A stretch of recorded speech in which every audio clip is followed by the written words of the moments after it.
When analysing the stock market, there are loads of different ratios and statements that investors look at when comparing companies or researching a potential investment. The PE ratio is amongst one of these ratios. Hey guys, it's Adam here, and in this video I'll be discussing what a PE ratio is, the different types of PE ratio, what makes a good PE ratio, and how you can use a PE ratio to analyse stocks. So the PE ratio, which stands for the price to earnings ratio, is simply a way of valuing a company by comparing its price to its earnings, and as such is a relationship between these two factors.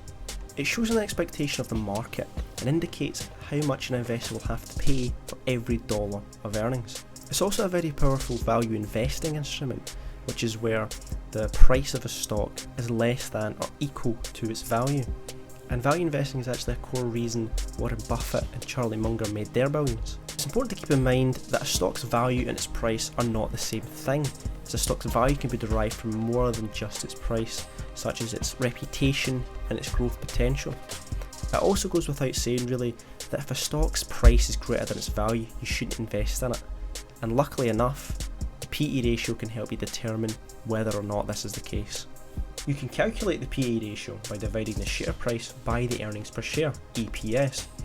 The earnings per share can be calculated by taking a company's preferred dividends paid and subtracting it from the company's net income, and then dividing the resultant number by the number of shares outstanding. You can find this information pretty much everywhere, but you'll never really have to calculate the PE ratio yourself, as it'll always be made available in the stock summaries, such as here with Microsoft, but it's important that you know where the ratio is derived from. So the important question is, why do we care about the PE ratio? Well, because it's such a standardised number, we can use it to compare different stocks across the stock market. Now obviously, it's much more effective when comparing companies within the same sector, but it's still a very good uniform indicator of a stock's strength. There are two types of PE ratio, a trailing PE ratio and a forward PE ratio. Now a trailing PE ratio is where the past 12 months of a company's earnings are taken into account, and can thus be calculated by dividing the current share price by the 12-month trailing earnings per share.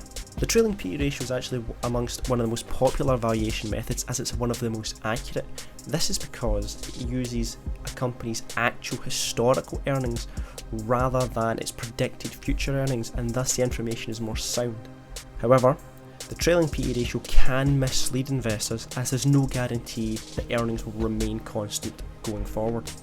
The forward PE ratio is the opposite and uses a company's expected future earnings, and thus is less popular by investors. A forward PE ratio can be used to determine if there's a general consensus amongst investors on how they believe a company's earnings will be going forward, and as such acts as a potential investment indicator.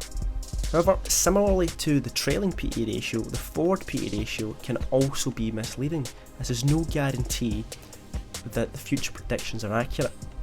But what is a good PE ratio? What would make an investor want to jump out of their chair and invest their life savings? Well, classically, a lower PE ratio would indicate that a stock is undervalued and now is a good time to buy. Conversely, a high PE ratio would indicate that a stock is overvalued and now is a good time to sell. Let's look at two companies, Nickel plc and Watson plc, both of which sell homogeneous products. Nickel plc has a share price of $10 and an EPS of $1, while Watson plc has a share price of $20 and an EPS of $4. Looking at these stocks at face value, you would think that Nickel plc is the better buy because it's cheaper and will therefore provide more value. However, if we calculate the company's respective PE ratios, we will find that Nickel plc has a PE ratio of 10, while Watson plc has a PE ratio of 5, meaning that Watson plc is of better value. So just looking at that, you would want to invest in a company with a lower PE ratio, right? Well, in reality, it's not as black and white as this.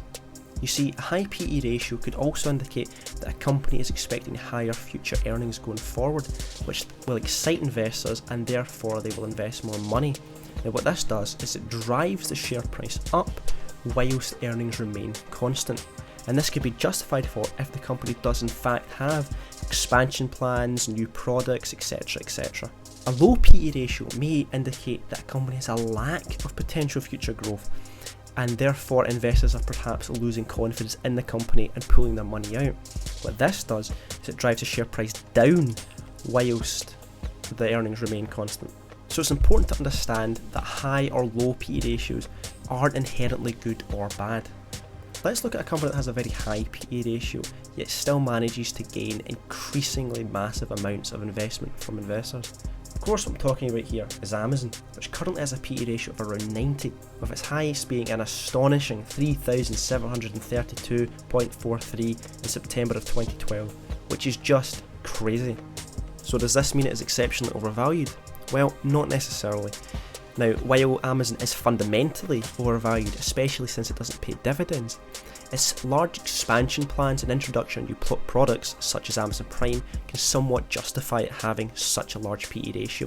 And I can guarantee you right now, investors are not going to just pull out of Amazon based off of its PE ratio. So you can use the PE ratio to compare different companies across the market, compare different companies within the same sector, and decide and determine whether or not a company is overvalued, which you should sell or stay away from, or undervalued, where you should buy, and now is a good time to invest inside the company. I really hope you've learned something new today and you've enjoyed this. If you enjoy this kind of video, please consider liking and subscribing. If you have any video ideas that you'd like me to discuss, leave them in the comments below and I'll try my best to get to them. Thanks for watching.